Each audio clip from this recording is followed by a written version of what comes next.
How to fix? Please contact iTunes support to complete this transaction on your iPhone. Let's get started. So for that, first of all, open up your settings.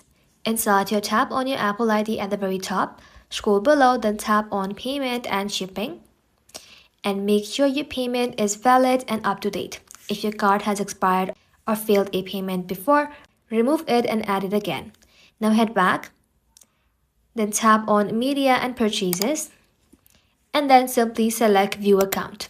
Check if there are any unpaid subscription or pending purchases on your account.